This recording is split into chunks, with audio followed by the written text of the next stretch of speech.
flipping with, like jacks or tens. And if he's got ace queen or perhaps a big ace himself, we can get him to fold that, which is a big win. So after some thought, I decide to go all in, and we get snap called. Pretty big misstep on my part, if I'm being honest. I feel like calling or folding are probably better options than going all in, because it seems like once I do that, we're really only getting called by hands that have us dominated. Sure, sometimes he'll fold a few hands that we might be flipping with, but it seems really optimistic. This is mostly a punt, if I'm being real. Perhaps a little bit of frustration eking in, but we're off to see a run out with over $20,000 in the middle. It's not looking good as it comes king high. There is a jack out there though, so any 10 gives me straight. Turn is the 4 of hearts, and the river is a 10 of diamonds. So out of nowhere, we do end up beating ace king with ace queen. Not a hand to be proud of, but after getting a little bit unlucky most of the night, I'll definitely take it. Kind of odd that I've been trying to play well at least most of the night, and it hasn't been working out. And I do finally make a mistake, and of course I end up winning. Poker's a weird game, man. So with that embarrassing hand out of the way, we move on to this one where there's a $200 straddle on. Ronnie opens the button to $600. There's just something I'm next about to that active the number. small blind with 9-8 of hearts. Given that there's a big ante in this game, I think it's okay to call some hands from here. He also doesn't have a ton left, around $12,000, so once again, putting in a raise and facing an all-in would suck. For that reason, I decided to make a call. And luckily, Rampage folds on my left, and Wesley calls. So 3 of us going to a flop, which comes queen, 7, deuce, 2 hearts. Action flop, as you guys can see, I've got a flush draw and a backdoor straight smaller draw. than the diagram. Ronnie flopped 2 pair with his queen deuce. Action checks to him, he bets $1,000. I call, and Wesley gets out of the way. So going heads up to a turn with is the 8 of diamonds. Pair. Now we've got some additional outs if we're facing a bigger pair. Obviously, in 8 will give me 3 of a kind, which should be good enough. For that reason, when I check and he continues with the other bet, I'm not going anywhere just yet. Despite it being kind of a norm size, $2,500. At this point, I'm a little bit mentally defeated, not expecting to get there. But what do you know? The river is the queen of hearts. The dream card. Now, if he's got top pair, he made trips. But I've got a flush. I think after playing with Ronnie for a while, I'm expecting him to check back over pairs or maybe even a queen some of the time. So with him having only a pot-sized bet behind, I decide to lead all in, thinking his card's way better for me than it is for him. And of course, I'm dead wrong once again. As you guys can see, Ronnie happily makes the call right away with top full house flush. Kind of heartbreaking after finally winning and facing inside pot to give it all back. But that's the way it goes, and I guess it's fair since I did get pretty lucky with the ace. I was due for a little bit of unluckiness.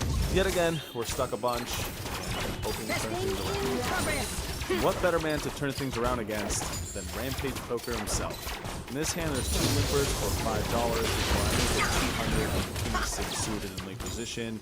And then Rampage makes it 700 Ah, on the my sweet direction. smell of science. Considering that we're pretty deep, I think falling with a suited king is still fine, so that's what I do. Wonderfully What do you efficient. know? We flop 2 pairs on king 8-6 with 2 diamonds. I check and he continues with a small bet. On this smaller kind than of the board, diagram. I can raise a lot of hands that aren't very good, such as draws or perhaps the occasional bottom pair, hands of that nature. So when I've actually got something strong, I think raising Raise is your what? pretty much mandatory. So that's what I do here by picking it up with $2,000. After some thought, he makes the call, which looks like good enough to me. And we get a perfect turn card, the 6 of spades. Now any draw that I had on the flop would probably continue betting. I think sometimes checking is also fine now that the board is paired, but I elect on the more aggressive route that a little over the size of my pot, much like I would with any sort of draw. Unfortunately for me, it doesn't take too long before folding pocket queens with the diamond, which I guess makes sense. Either way, at least we take one down. A few rounds later, with Andy back at the table, we see a raise from him for $200 and up next to Active 7-4 suited. As mentioned, I was happy to raise a lot of hands against this particular player. Seems like he was playing a little bit fit or fold, so I make it $700. Not recommended, but just telling the story. Anyway, everyone folds, but Andy makes the call, so we go heads up to a flop of 10-8-5, 2 diamonds, 1 heart. Absolutely nothing going on for me aside from a very optimistic straight draw with a 6. But I feel like he's going to be missing this board Did I a leave the decent tri-di amount, mini at least enough for me to modulator continue with the bet. Take it down. I put in $800, but Andy's not convinced as he makes the call. Turns the 4 of clubs, he checks again, and now that we've got a pair, I feel like it's good enough to check back. Plus, I don't think we're going to fold out any better hands at this point, so I decided to check it back and just cross my fingers What a draw that reaction! we beat on the river. What do you know? We get some help on the river. It's the 4 of diamonds. Interesting card as it does bring in a flush, but when he checks it a third time, I feel like he's most likely not going to have that. Sure, sometimes he might have like a full house or flush that's hoping like that to go for a check raise, but for the most part, I think he's going to have hands that just missed. It's smaller than the 4 diagram. pairs that called on the flop and hoping to get the showdown. Ah, the sweet smell of science. Sort of middling pocket pair. With that in mind, I go for a value bet here of $2,800, hoping to get called but not raised.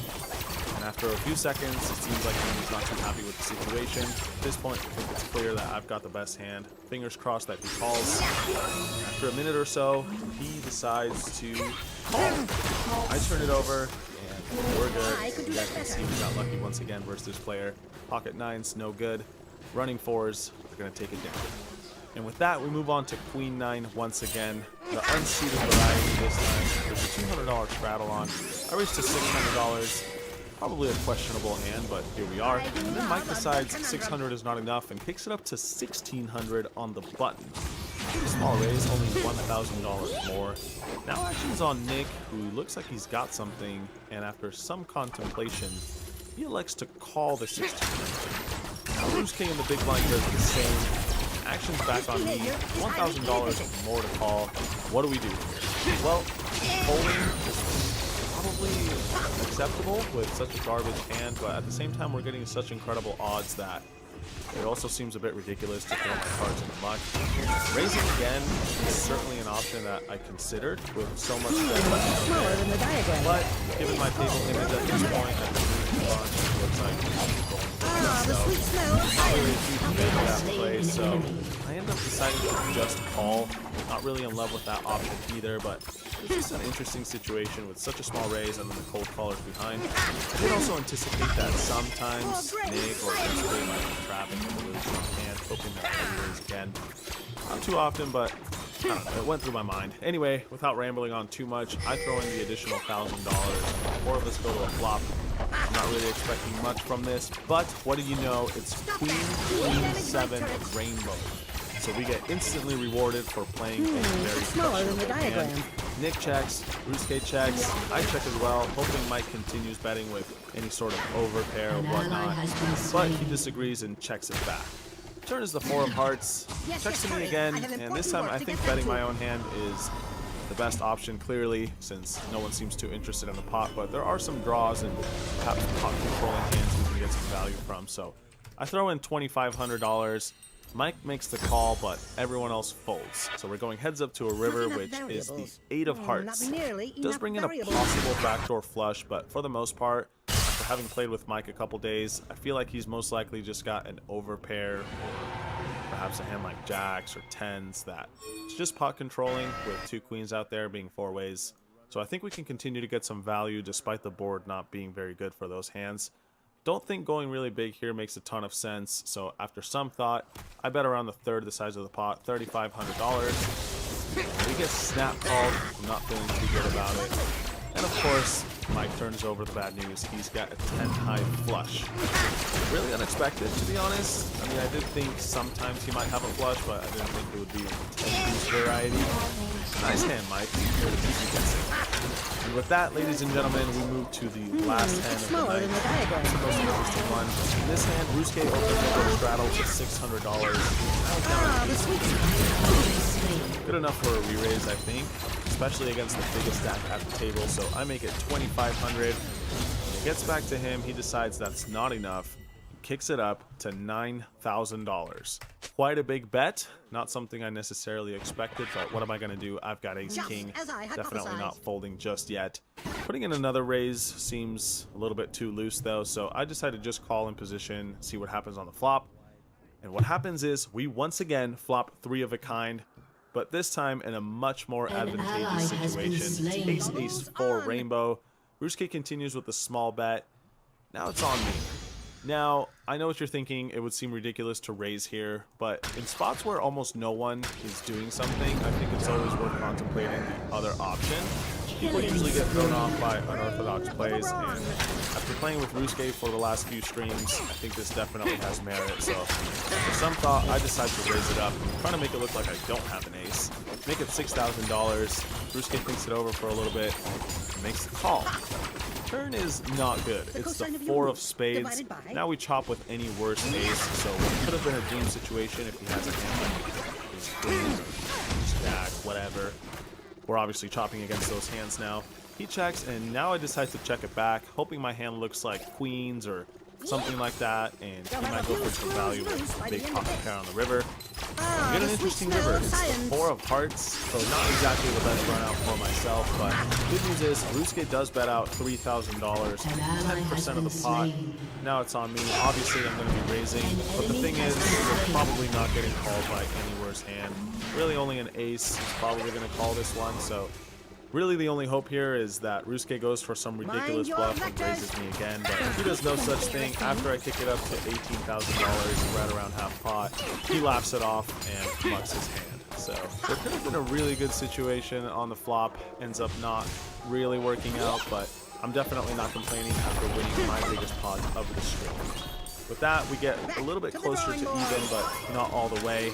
And unfortunately for myself, I picked up really nothing interesting for the remainder of the stream.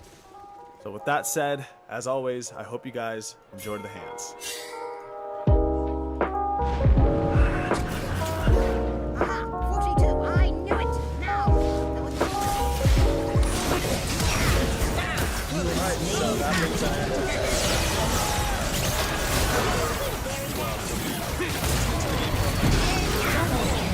cashed out for around $22,000 less than that. Let me fix So yeah, things continue to not go well for myself. I certainly did not play my best, but if I'm being honest, I also didn't run very well. It seems like I ran into a few unlucky situations. When you're playing in a game this big, losing a lot of money is going to be the result of Fascinating, that. isn't it? This guy also didn't have the best night ever. I think he lost some amount. See it right here. Oh, okay, that's It's right. smaller than the diagram. Did you just cuss? Dude, my monetization. I need that so bad right now. But anyway, nothing to do but continue to try. Any chance I get to jump into these streams, I'll definitely take it. So stay tuned for that. And hopefully we can turn things around soon, because if not, Order, entropy, this never guy's gonna new be cycle. out of the problem. It's smaller than the diagram. But anyway, as always, thank you guys for watching. Thanks for all the support, and until next time, say bye to these two dudes. Good luck at the games. Ah, the sweet smell of science. You are poorly designed for this.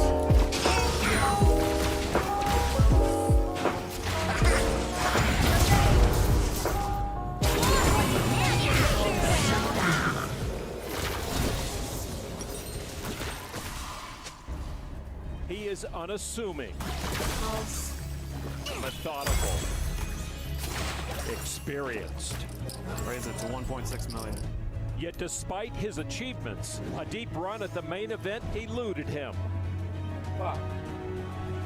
Until now. For German pro Karai Aldemir, the bracelet is more than Very within reach. interesting. It's practically on his wrist. Yes, there are roadblocks. Players with big stacks. Players with talent. But they're not Karai One step Aldemir. closer to greater understanding. Aldemir won't bring an ego, or bravado, or entitlement. Tonight, he'll bring the chip lead An enemy and a has skill been set slain. worthy of a champion. It's his main event final table. Order, entropy, a never-ending win. cycle. It's hard to believe we are here. Back at the Rio, back inside the Amazon room, back at the World Series of Poker main event. Run of 6,660 players. We're down to just 9 now. He's hoping that when the final card falls, he will hoist the bracelet and win $8 million. Hi everyone, Ron McCarron along with Robin Chad. To bring you every the story from last night is at Amazon. right there, Shirai Aldemir. The 31-year-old pro You has a have been dominating slain. physique and has the talent to know how to use it. He will be very tough to beat in this deep structure. Right behind him, though, is businessman George Holmes. Improbably, George was down to just one big blind yesterday. His backpack was on. He was halfway out the door. Now he's in second place. The most globally recognized player is not a pro. That's Alejandro Lococo, an Argentinian rapper and recreational player. His style is unpredictable, both in the sound booth and on the felt. If he runs even deeper, keep an eye on his boisterous rail. Here's how the final nine looks going into the last half of level 56. Aldemir, Holmes, and Lococo are the top three. Henry Park 6 What an 7. uncommon He denominator. was the chip leader to start day 7 and didn't have much go his way. The only true short stack is Jareth East. We could be in for a very long final table. If you're wondering what they're playing for, well, it's a lot. Everyone guaranteed $1 million. Up top, $8 million. It's all life-changing money, but first place, Working. just a little more life-changing. Series of poker. Hello, everyone. Welcome to the World Series of Perhaps Poker. I can try. We will begin with 1 hour, 20 minutes remaining in level number 36. Henry Park will have the ball. The levels are 400,000, 800,000 with an 800,000 big blind ante. We have a special guest with us here today. He is a poker enthusiast, and now he is also going to be the 2022 Master of Ceremonies. Please give a warm WSOP welcome to none other than Mr. Vince Vaughn. Rampage. Thank you, my friend. Great to be here with everybody. It's been an exciting tournament so far this year, and a really exciting field of players here left, so I'm excited to get into it. How about you? We're excited. All right, well, without any further ado, let's shuffle up and deal. Well, there you go. The 9 are ready. Vince Vaughn lighting the candle on Wonderfully this final table.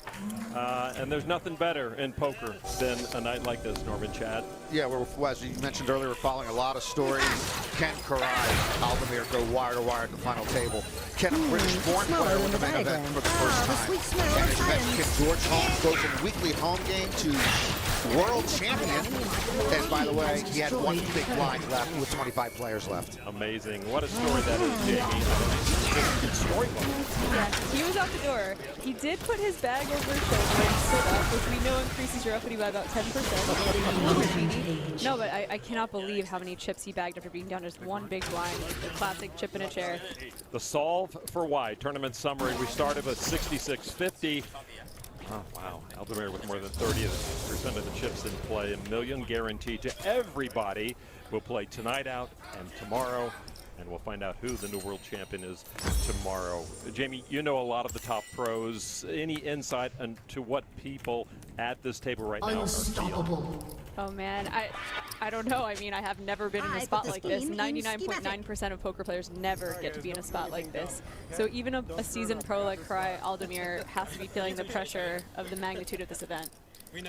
And you did see the shuffle up and deal by Vince Vaughn, the new poker ambassador for the WSOP. Vince going to join us in the booth in just I a could little do that bit to better. get some more information about that. And we will be telling you where the World Series is.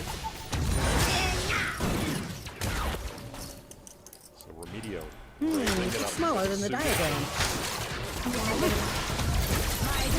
Starting today with 35% of the chips in play, nine-handed.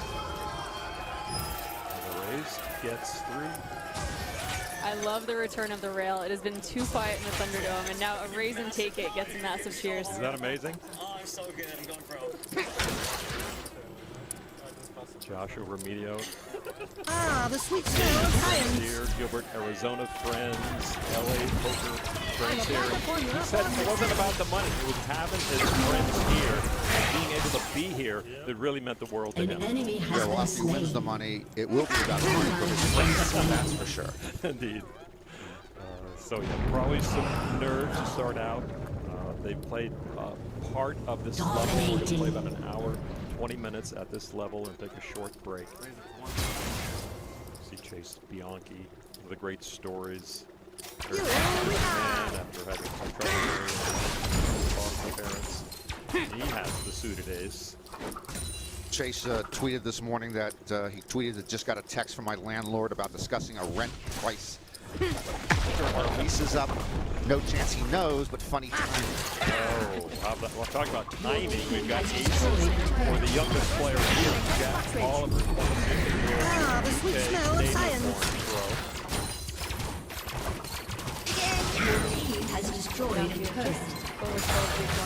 Behind. Jack Oliver has a choice in jam to just take down the aces or just smaller than the diagram. Just let Bianchi see that and win a little bit more. The only bracelet winner at this table. Won his bracelet in a one-game in 2016. Basically retired from being a pro poker player. And he'll give it up. Bianchi's too funny. Yeah. So Oliver chose instead to 3-bet to about 40% of Bianchi's stack. Bianchi got the memo and folded quickly. Oh, you'd like that, wouldn't you? Jack Oliver on the rise in the poker world. And you see the World Series, yeah, truly a World Series. We have 4 players from the U.S., 1 from Turkey, a couple from Great Britain, Yes, one who hurry. lives in I have important Austria, work of to get back course, to. Lococo down in Argentina. And so despite a late ad of a lot of European and international players when the travel ban was lifted, we have a very international flavor here, Norman. It's hard to believe that all the great British poker history and all the great Brits who come to the World Series, there's never been a British-born player who's won the main event. Mansour Mahboubi was won in Milan and then moved to London versus like didn't win it in 1990. No British-born. They're good players.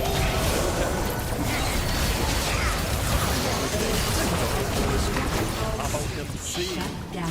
Loco, 29 Ah, the sweet smell of science. Remember, he said, and I don't know exactly when. He didn't say. Maybe the first pot he wins. Yeah, maybe so. And you talk about, you know, no British-born player. Well, we could have 2 Argentinian-born players go back-to-back. And last year's hybrid main event to this year's hybrid main event as Lococo goes through with Damon Salas winning. Well, I hope he's a man of his word. Otherwise, I'm going back to country western. You're switching over to freestyle battle rap right now so far? There you go on his Global Poker Index, the Hendon Mob bio board. Alejandro Lococo, 29-year-old. Just as I Lots of hypothesized. followers on Twitter. A lot of people in Argentina following every step of the way. Quite a rail here. Probably hour by hour. Battle rap. Follows on. And you see hardcore on his fingers. Tattoo. Norman has a similar tattoo. You can't see it. Interesting.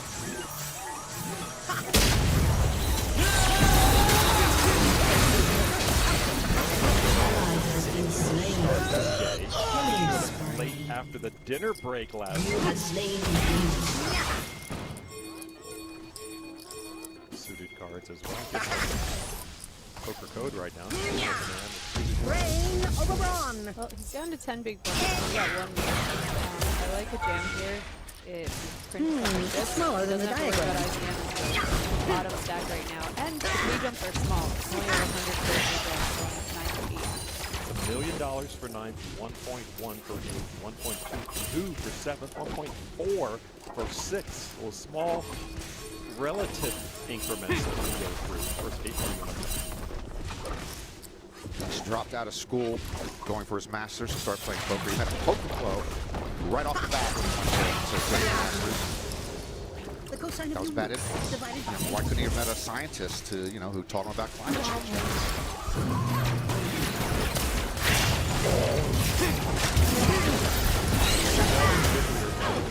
With Ace King. And East min raising off his 10 big blind stack. Bit unconventional. He's going to hear from Aldemir.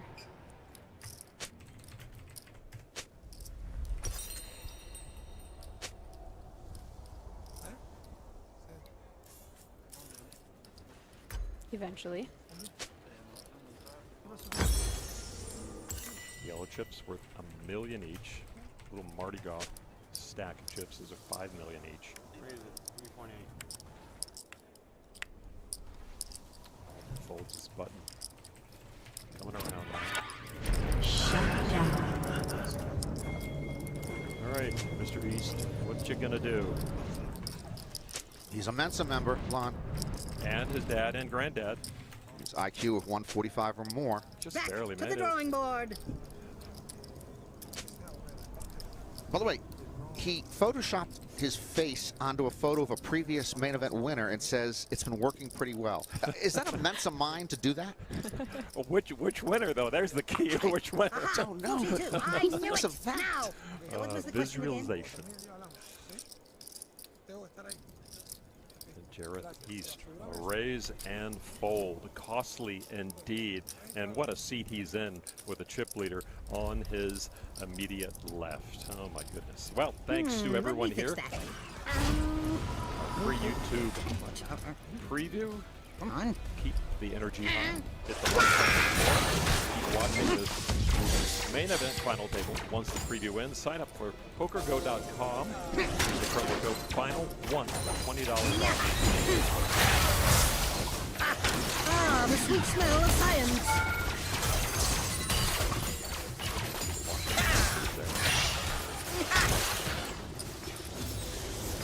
So the plan tonight is just to play poker, eliminate players, and Smaller than the diagram. fast stop time tonight. Talks, you know, though, get down to 4 players, whatever. But, fly by the seat of the pants. It's gone mad. Stand back. I am about to do science. With high-low chips and 2 blockers in his hand in the small play. What do you expect tonight? We really didn't see him get out of line. He was pretty solid. The chips came to him. More of the same, do you think? I think so. I mean, he's one of the few pure recreationals left, self-described. We see a little bit more of this, a little bit more passive play maybe, C3 kind of play. But he played solid yesterday. Bianchi with a hand in the big blind and a decision to make. Oh, second short stack all in. It's going to be bad news for Bianchi when Oliver snaps this off. So now back to Jack Oliver. He wants a count, a chance to move up. He's starting to have 40 big blinds. He's very healthy, and he could get much healthier right here. Yep, and totally fine play from Bianchi, especially with Holmes flatting. You just consider that dead money. It's not often a trap from the small blind. King Queen is just so good, and he's just running into it anyway. The overshove, and Holmes gets out of the way, and we've got our first all-in and call. Chase Bianchi with a shorter stack in trouble against Jack Oliver's Ace-King.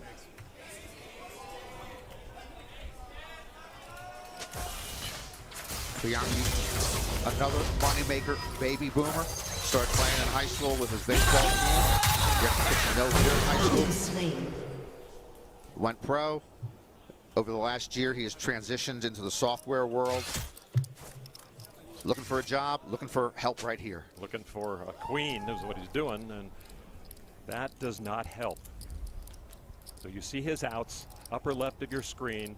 Right now, a queen will put him in the lead. Your turret has been Bianchi destroyed. came down here just to play the main event. It's the only tournament he played at the World Series. And now he's down to his last chance.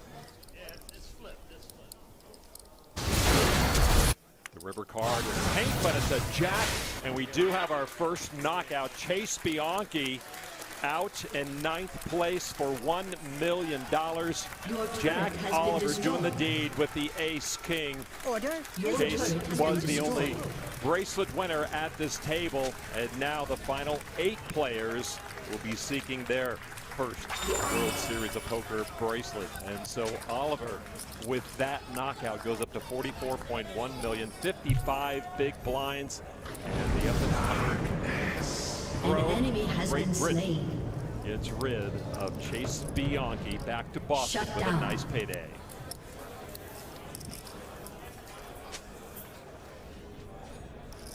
So, Jamie, that does break the ice a little bit out there. Nobody wants to be the first. Yeah, especially if you're East. He expected to be the first one out. He started the day with just 8 big blinds. Instead of jamming his Queen 9 suited, he ends up raise folding it and made a 100K pay jump as a result. All right. Well, we are happy to be joined in the booth by Vince Vaughn. You saw do the shuffle up and deal. Vince, welcome, and welcome to the World very Series of Poker interesting. family. Such a pleasure to be here with you guys. I've listened to you for a long time, so it's nice to be in the booth. We apologize. Yeah. Although the booth is not as spectacular as one would expect. An enemy has We been don't slain. have to tell him that. We've got green screens. Don't He's worry the about master that. of ceremonies. Maybe he can get it upgraded for next One year. step Thanks, closer. Vince. That's I'm definitely going to run that up to flagpole and see if Budget it's is saluted. going up, ladies and gentlemen. Meanwhile, East, who had to raise and fold earlier, all in with Running Ace Jack into it. and Holmes with the queens. Here we go. We could have back-to-back knockouts. And Vince, what more can we ask for? But fireworks A lot right of here. fireworks. The blinds are a going to never-ending cycle. push the action, although you could see some guys trying to hold on just for a little more money based on The sweet smell of science. what do you take here?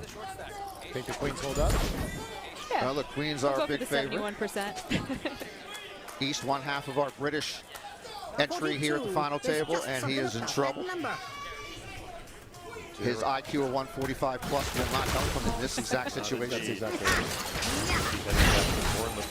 With 1.1. It's smaller than right. An ace and a queen in the flop. A couple of cards there for East, so he's got a little hope. And yeah, George is looking at that flop one. I'm not safe yet. It's pretty safe. East is going to need runners to take this down. No runners. And that is going to do it. Back-to-back knockouts in honor of Vince Vaughn being in the booth. There you go, Vince. That's exciting. Maybe a spot of tea for the Englishman. A little bit of class here, guys, right? On his way out. He takes a nice little chunk with him, doesn't he, Jamie? Yeah, 1.1 million for 8th place. And would you say Holmes had 2 beautiful babies in his hand? Beautiful babies. Two beautiful babies. And nothing beats a pair of beautiful babies. We all know that.